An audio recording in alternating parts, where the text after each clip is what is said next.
Students, good morning, sir. Factors. Today class, factors and multiples. Multiples. Just వీటి యొక్క basics meaning తెలుసుకుందాం. Entrance లో question ఎలా అడుగుతాడో మనం చెప్తున్నాం. ఫ్యాక్టర్స్ అంటే జనరల్ గా ఏంటి? ఫర్ ఎగ్జాంపుల్ 6 ఉన్నది. దీనికి ఎన్ని ఫ్యాక్టర్స్ రాస్తాం అంటే ఏం చేస్తాం మనం? 1 into 6, 2 into 3, 3 into 2, 6 into 1. ఇవన్నీ ఫ్యాక్టర్సే కదా, ఫ్యాక్టర్సే. మల్టిపుల్ అంటే మీనింగ్ ఏంటి మరి? మల్టిపుల్ ఫర్ ఎగ్జాంపుల్ 3 అని ఉంది. దీని యొక్క మల్టిపుల్స్ ఏమేమి ఉంటాయి? 3 3 1 ja 3, 3 2 ja 6, 3 3 ja 9, 3 4 ja 12, 15, 18, dash. ఇవన్నీ మల్టిపుల్స్. 4 ఉందనుకో, 4 యొక్క టేబుల్స్ ఇట్లా మల్టిప్లై చేసుకుంటూ పోతుంటే దాన్ని మల్టిపుల్స్ అంటాం. ఇప్పుడు 4 యొక్క మల్టిపుల్స్ చెప్పండి. 4 1 ja 4, 4 2 ja 8, 4 3 ja 12, 16, 20, 24, dash, etc. చూడండి, అంటే మీకు ఒక క్లారిటీ రావడం కొరకు ఇలా చెప్పిన. ఫ్యాక్టర్స్ అంటే ఈ విధంగా రాస్తాం, మల్టిపుల్స్ అంటే ఈ విధంగా రాస్తాం. ఫర్ ఎగ్జాంపుల్ 5 ఉంది. దీని యొక్క మల్టిపుల్స్ అంటే ఏమైతే అప్పుడు 5 1 ja 5, 5 2 ja 10, 5 3 ja 15, ఇవన్నీ మల్టిపుల్. 5 యొక్క మల్టిపుల్స్. దేని యొక్క మల్టిపుల్స్? 5 యొక్క మల్టిపుల్స్. ఫ్యాక్టర్స్ అంటే మీనింగ్ అర్థమైందా? ఇంకొకటి తీసుకుందాం, ఏదో ఒకటి 8 ఉంది. 8 యొక్క ఫ్యాక్టర్స్ ఏంటిది? 1 into 8 ja 8, 2 4 ja 8, 4 2 ja 8, 8 1 ja 8. ఈ విధంగా వీటిని ఫ్యాక్టర్స్ అంటారు. ఇట్లా రాస్తే మల్టిపుల్స్ అంటారు. ఈ కీవర్డ్స్ వీటి యొక్క మీనింగ్ మీకు అర్థమైతే దేని ఫ్యాక్టర్స్ దేని మల్టిపుల్స్ అంటారు అనేది అర్థమైతే ఇప్పుడు మనం నెక్స్ట్ ఒక నంబర్ ఇస్తే దీన్ని ఎన్ని ఫ్యాక్టర్స్ గా రాయగలుగుతాం అనేది మనం చెయ్యడం ఎలా. Okay, note this point, right?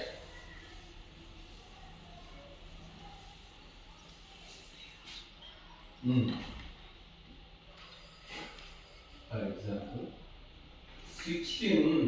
చిన్న నంబర్ తీసుకున్నాం, 16 ఉంది. దీని యొక్క ఫ్యాక్టర్స్ అనుకున్నాం, దీని యొక్క ఫ్యాక్టర్స్ అనుకున్నాం. 16 ఉంది. 16 యొక్క ఫ్యాక్టర్స్ ఎన్ని వస్తాయి నాన్న?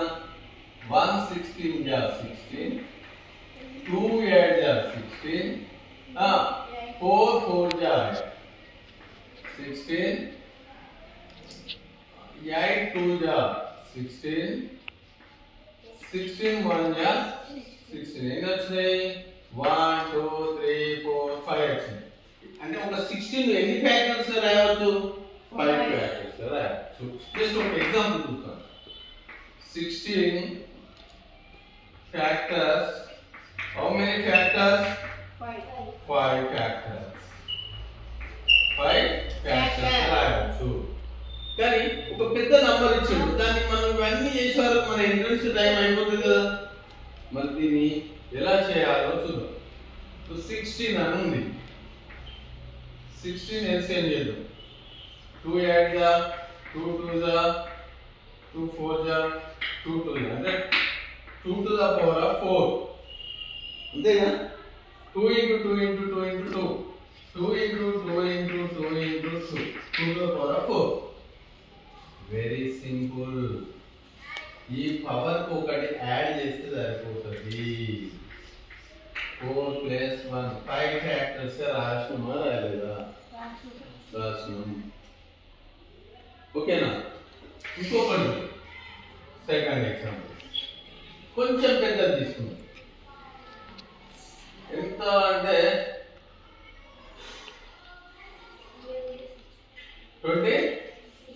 26 తీసుకుందాం. 26 తీసుకుంటే 1 into 26 is equal to 26, 12 into 13 is equal to 26. 13 2 ja 26. 26 1 ja 26. ఎన్ని ఫ్యాక్టర్స్ రాయాలను? 4 ఫ్యాక్టర్స్ రాస్తాం. ఓకేనా? మరి దాన్ని ఎలా రాద్దాం? 26 ఫ్యాక్టర్స్ అనుకుందాం. 2 టేబుల్ తోనే 2 13 ja ఇది అనుకోతేయా పోదు కదా, అంటే 2 1 13 కూడా 1 ఉంది కదా. ఇలా వచ్చినప్పుడు ఏంటిది అంటే ఇలా పవర్స్ వచ్చినప్పుడు దీనికి 1 యాడ్ చేయాలి. 1 + 1 into 1 + 1 అంటే 2 into 2 2 to the 4 ఫ్యాక్టర్స్. అంటే మనం జనరల్ ఏంటంటే ఒక నంబర్ను a to the power of p into b to the power of q into or c to the power of r అని ఇట్లా ఫ్యాక్టర్స్ గా రాసుకుంటే ఈ ఎన్ని ఫ్యాక్టర్స్ అని తెలుసుకోవాలంటే p + 1 into q + 1 into r + 1 ఇది ప్రిన్సిపల్. ఎన్ని ఫ్యాక్టర్ ఇప్పుడు ఒక నంబర్ ఇలా రాసినాం, ఇలా రాస్తే ఎన్ని ఫ్యాక్టర్స్ వస్తాయంటే ఈడ పవర్ ఎంత ఉన్నది, ఎంత ఉన్నది, ఇక్కడ 2 ఉంది అంటే 2 + 1 3, q ఉంది ఇక్కడ q ఉంది అంటే q + 1 అంటే ఇక్కడ ఫర్ ఎగ్జాంపుల్ 4 ఉంది అనుకుందాం, 4 + 1 5 అవుతుంది. ఇది ఇక్కడ ఈ ఒక 5 ఉంది, 5 + 1 6 అవుతుంది. ఈ 3 ని కూడా మల్టిప్లై చేస్తాం. ఒక పెద్ద నంబర్ తీసుకుందాం, ఒక బిగ్ నంబర్ తీసుకుందాం. ఓకే, 20 అని ఒక ఎగ్జాంపుల్ తీసుకుందాం. 20 అనే నంబర్కు ఎన్ని ఫ్యాక్టర్స్ రాయవచ్చు చూద్దాం. ఎన్ని ఫ్యాక్టర్స్ రాయవచ్చు? 20 ని ఎల్సిఎం తీసుకుందాం. 2 10 ja 2 5 ja ఇంకా రాస్తామా అంటే 2 into 2 into 5 ఇది వస్తే ఎల్సిఎం లో 2 ఎన్ని ఉన్నాయి?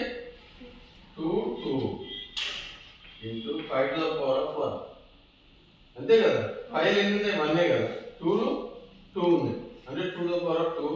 ఇప్పుడు మన ఫ్యాక్టర్స్ ఎన్ని వస్తాయి దీనికి? ఇట్లా వచ్చినప్పుడు ఏమన్నా దీని ప్రకారం చూసుకో, 2 +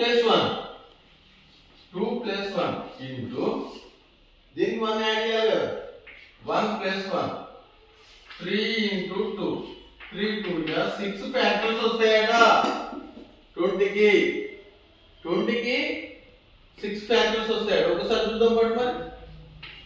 1 20 ja 20, 2 10 ja 20, 4 5 ja 20, 5 4 ja 20, 10 2 ja 20, 21 ja 20.